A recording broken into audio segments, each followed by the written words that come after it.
said, you gotta work harder on yourself than you do on your job. I'm like, well, I was fucking taught different. I was taught you gotta be the hardest worker in the room. No, you gotta self-develop more than anyone else around you. Who you become, you want 10 extra money? Get 10 times better. Don't wish it was easier, wish you were better. And if you wonder why I get so passionate, why is this guy screaming? Why is this guy yelling? Because I love my fucking life. I'm telling you, like, I love my life. I remember, I wish somebody would have yelled at me when I was fucking young. I, 30 days ago, made the decision to do this event. I've never put a fucking event on. Never. So what did I do? I made the decision, and a lot of people told me I was fucking crazy thinking I could do this. Thank God I had awesome people in my circle. Andy putting his voice behind my name. Like, dude, I'm a grateful fucking human being today.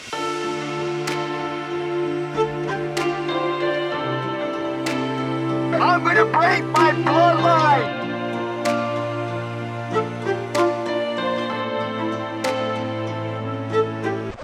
Not because I want to, because I have to. Pat, I was fucking dying up there. Oh, I couldn't get my breath because it hurt so bad. But, lesson learned. If this ain't stronger than this, you're fucked. If this ain't stronger than the bad days you're gonna have, you're fucked. If your circle ain't stronger than the bad days you're about to have, you're fucked. Because I would have stopped at the top of the hill and I didn't stop one time. Not one time, because the people I had around me. Think about that for a minute.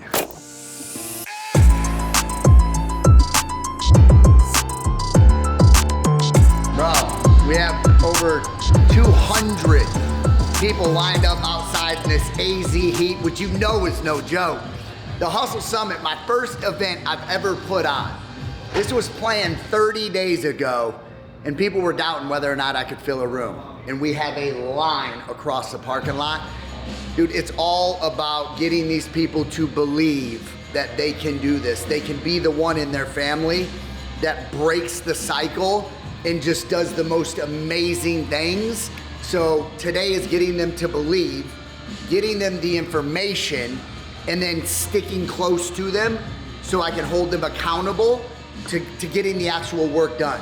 Getting them to believe, getting them the information and holding them accountable, dude. Hustle Summit, let's go, baby. In the beginning of a phone call, they may not say everything that you want to hear. Their guard is going to be up. They will be skeptical talking to you. And these people have every right to do that.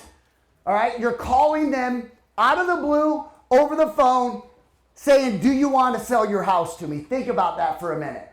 It's your job to build the trust, the relationship, the rapport, find the pain points, do everything the competition isn't willing to do. Who owns a home in here? Who owns a home? You own your home, right? Yeah. Awesome. How long have you owned it? 3 years. 3 years. If I called you today and I asked if you wanted to sell your house, what would the answer be? Yes. You do want to sell your house? Really? Well, shit, bro. Why don't you come take a seat real quick and let's have a talk? We'll just do a live fucking pitch. Well, let me ask you a question. Why are you looking to sell your house right now? You've only owned it a couple years. Just trying to downsize. Downsize, really? You know what's crazy is like the last 3 or 4 properties that I've gotten qualified over the last 2 weeks is from people wanting to downsize. It's crazy. They always say less is more, right? Yep. How big is your family? 6. You have 6 people in your family? God bless you. You and your wife, 4 kids? 4 daughters. 4 daughters. Woo! So I got a son and a daughter. 21's the daughter. 11's the son. God bless you, man. God was looking out for you. He's got plans for you. They come to buy one, so. Yeah. What's the oldest to youngest? 23, 16, 8, and 1. Okay. Woo. All over the map. So when you say down, or shouldn't you be upgrading, upsizing, not downsizing? I got other plans. Do you really? Nice. Tell me about that. What do you mean other plans? Just focus more into wholesale real estate. Wholesale real estate. So you're going to take the money and start a business? Really? Okay.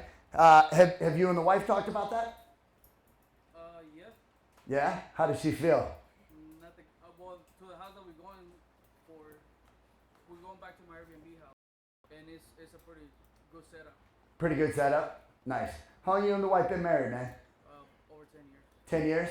Me and my wife are coming up on 14? 15? Oh shit, 13? We're coming up on 13 years. 15 years together. Nice. So you're looking to get into real estate yourself? Yeah. Very nice. How long have you been thinking about that? My whole life. Your whole life? Yeah. Yeah? Like literally you've been thinking about getting in real estate your entire life? Yeah, well, I come from a small town, and one of the guys that had the most money had ranches. It was in houses, but it was like land, Really? cows, and stuff like that. So like it was just like a way of real estate on projected his, surroundings. Very nice. So when's the last time you and your wife talked about actually selling the property to do that? Yesterday. Just so I don't have to call her your wife anymore. What's your wife's name? My apologies. Heiko. What is it? Heiko. Heiko? Yeah. Heiko? I'm gonna jot that down. This is a real pitch right here. This is a real pitch. So what the questions I'm asking, and this all goes into step 2, which is the why. I want to figure out why a guy that just bought a house 3 years ago with a wife and 4 daughters, and he's saying he wants to downsize, I got to figure this one out. If I were to go straight into the property, be like, oh, you're looking to downsize? Cool. Well, let's talk about the property a little bit. And I start talking about the outside. We talk about the inside. I always say, if you do everything right, step 5, closing the deal, is the easy part. So I already know right now, I got someone, he said he's got 4 daughters. He's got a wife. They've been married 10 years. They've talked about it yesterday. This is a fresh subject in their household. These are questions I have to get. I must get the answers to this shit. Because at the very, very end, I like saying, overcome an objection before it can become an objection. When I get to the end of a call, which is the close, that's where the dance starts. That's where the money is made. When someone says, I need to think about it, or I need to talk to my spouse, most people lose deals right there. That's where I fucking love going. I love it because I do the work prior to set myself up to show up to that dance, right? Let a guy that I just had that conversation, then I'm going to go a little deeper with him. This is the why. If you spend as much time right here as he will allow me, most people get uncomfortable. Like they're not going to ask somebody, how long have you been married? Dang, you got 4 girls? What are you looking to downsize? Or shouldn't you be going the other direction? How can I be a solution to what he has going on? He just said, me and my wife talked about this yesterday. Who brought that conversation up? You or the wife? I did. Noko is her name, right? Heiko. Sorry. You brought the conversation up? Yeah.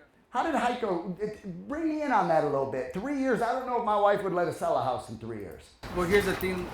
We have, for the past 8 years, I've done, let's say, $1.5 million in real estate. You have? That's my portfolio, yeah. Right on, man. Congratulations. It was 1.8, but I sold the house to be able to afford it. Congratulations. That's amazing, man. And so I've done that, and we used to live in an apartment where the neighbors had like bed bugs and all kinds of stuff. Like it was just horrible scenario. Then we got an apartment. We got our first house. 1 year I got 2 houses. 2 years ago I got my last house, and I live a life that is pretty fast speed, but at the same time I'm getting things to myself to where I'm living paycheck to paycheck. Got it. I got mentorships where I started from making 5,000 to 10,000. Last year on January I broke 20,000. Last month I broke 25,000. In a month. God bless you, man. But at the same time, it's like I'm buying myself more stuff, so I'm cutting myself too thin. Got it. So back to the conversation I had with my wife, is like, what's the point of me owning all this stuff and breaking cycles of how much money I can make if I turn around and give it to somebody else? Got it. So, tax reasons as well? I'm 0% balance on the IRS. What's that? I have 0% balance with the IRS, so I have no tax debt. No, I'm saying, but by buying houses, I'm sure you and your wife are getting around some taxes, right? Oh yeah. Love it. What do you want to get up to as far as rental properties? I don't want rental property. You don't want. What do you want? I just want money in the bank and have all the businesses. Understood. So you want to dump it into other businesses. Perfect. I love it. And the wife's 100%. Is she available right now? Is she home? Yeah, she's home. Is she? She's a stay-at-home mom? God bless you, man. I haven't gotten there with my wife yet. We're still showing up to the office every single day. Yeah. Can she jump on the call real quick, just so we can chat with her a little bit as well? Yeah.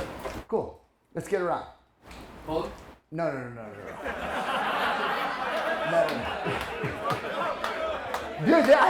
Dude, this guy's really a fucking, he's there. I think I got a real lead. So, but this is really what you want to do. If I got him, I find out he's married. I gotta try and get all decision makers on the phone. Okay? The part of this why right here is getting as much information as you can. And then, so you have step 1, right, which is your intro. You set expectations, you introduce yourself, you get them engaged, you do all that. Like if you do a real intro, you're looking at anywhere between minute and a half, sometimes 2 minutes. Like everybody is like, man, you time your shit. For people that are new in the room and are just getting ready to get on the telephones, like it's not a bad idea to try to time where you're at to get yourself to an offer. Like you just don't want to make offers in 15 minutes. Nobody is selling you their home in 15 minutes over a telephone. I don't give a fuck what you think. There are some low-hanging fruit and some desperate people out there, no matter who calls them up. If the numbers make sense, they're gonna sell you their house, right? Like a 15-minute conversation happens once in a blue moon. But if you wanna get a shit ton of deals and get consistent deal flow, you need to love the one you're with and bring them through an entire process. You should, like, if you're gonna call me and try and get me to sell you my house over a telephone, dude, you got some work to do. I need to know who you are. I need to like you. I need to trust you.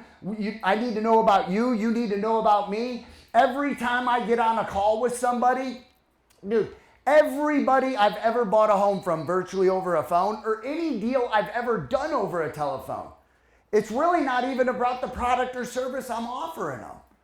Dude, I want them to know, hey, how long me and my wife have been married. A lot of the people I do business with know I'm in recovery.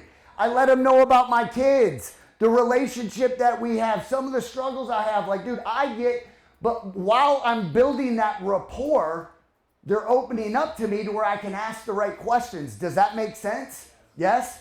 I'm telling you, write this down. You ask the right questions, the right questions. You will get the answer, all the answers you need to close the deal down. If you ask the right questions. Now, like building rapport, a lot of people think building rapport is talking about fucking football, the weather. Yeah, that's great conversation, but dude, rapport done the right way is asking questions that matter that allow you to, at the very end, close a deal the way most people can't. The motherfucking sales goat.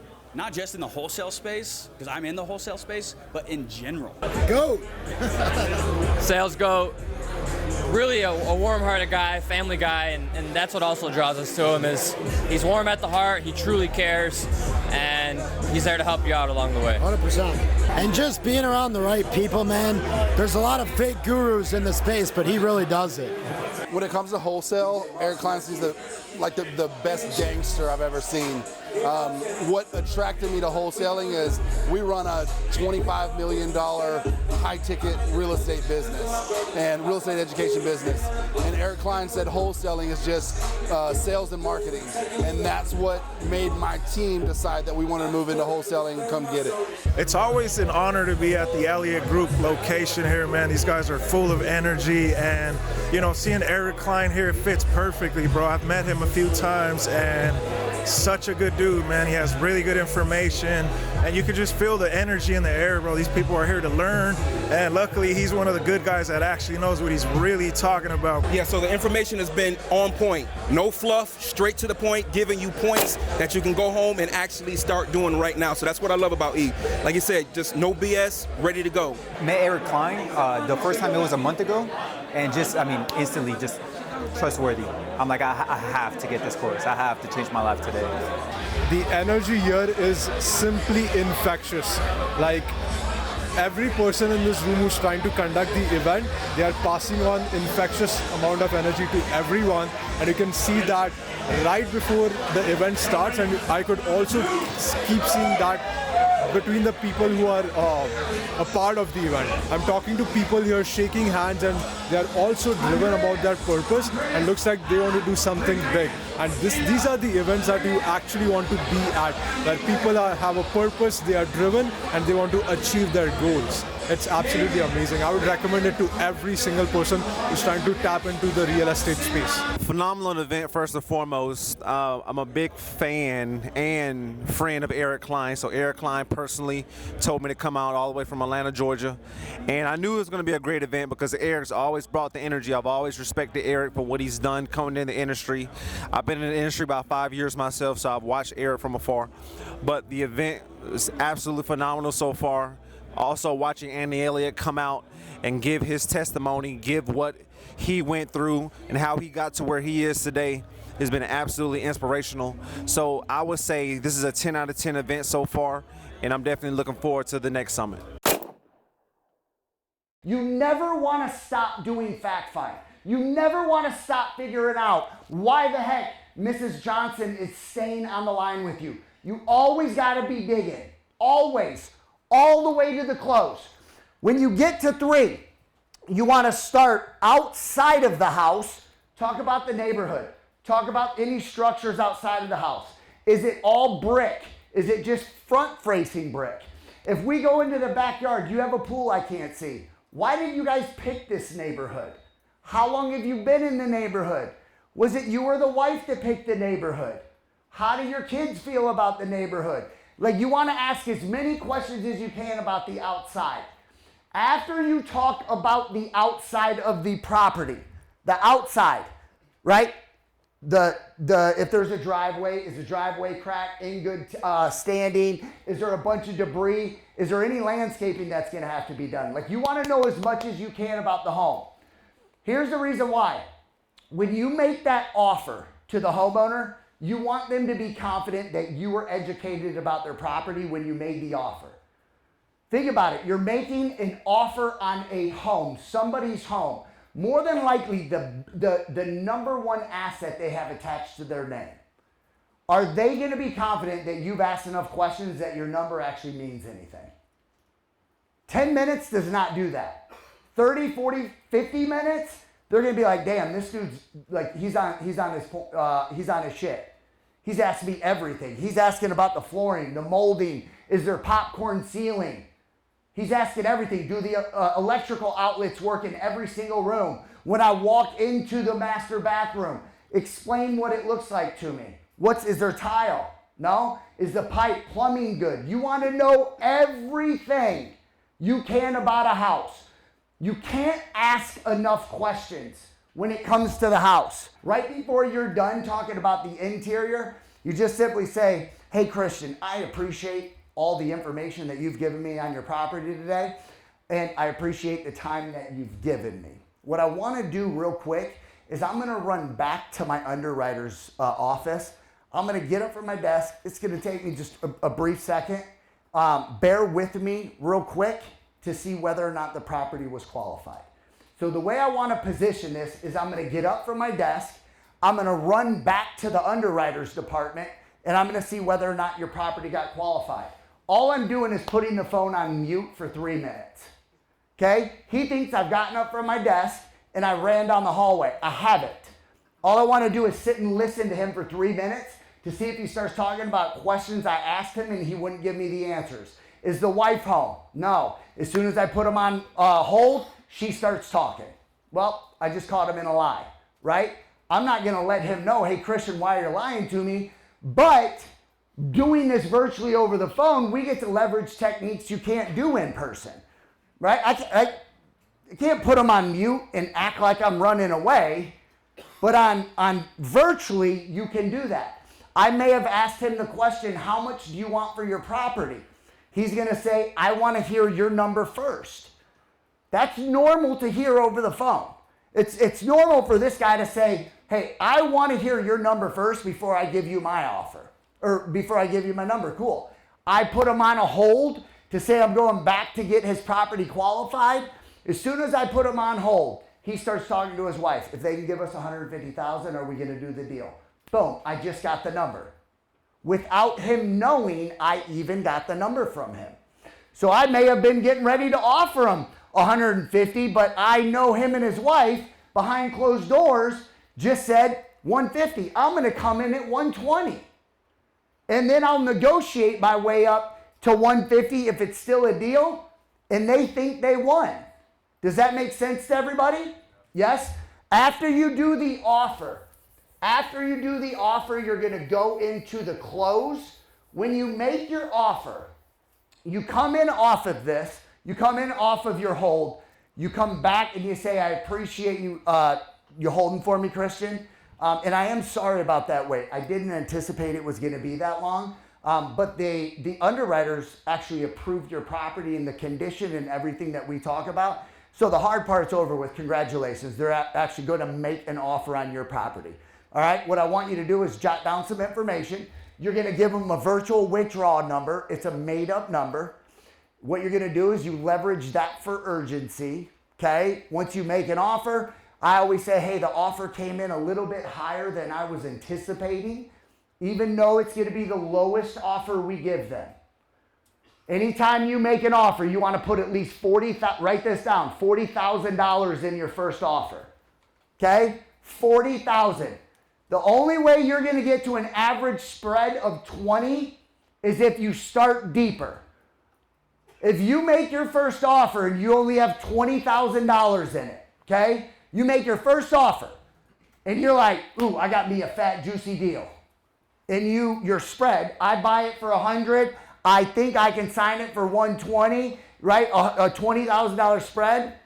You always wanna start with a 40,000 so you can negotiate your way to a 20,000. Does everybody understand that?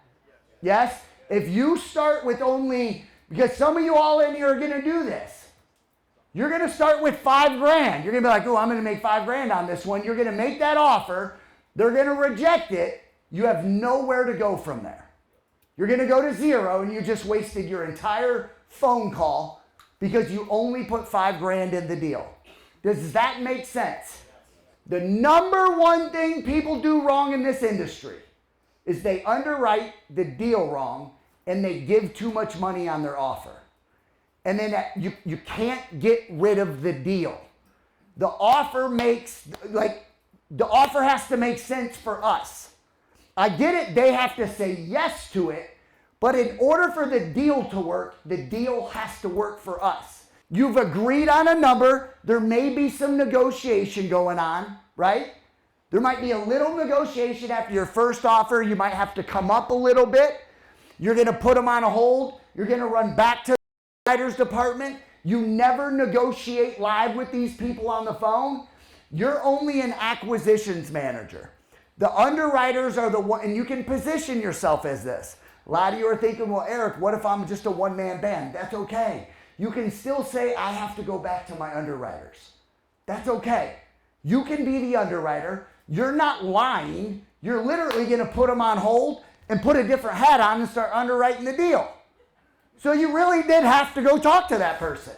It just so happens to be you. And you close the deal down, You're gonna send an electronic contract. The close is easy because you've negotiated the number, it makes sense, and they're gonna say yes to the number. To feel what I feel, being around this energy, you're gonna go home and you're just gonna fucking do exactly what you came here to do. And dude, that's break the bloodline. That's be the one person in your fucking family that has done what nobody else could do. And if you stay tight to people like this in this room, I swear to God it's possible. You're qualified. If nobody has told you today that they believe in you, I believe in you. If nobody has told you today that they love you, I love you. Just go home and put in the fucking work.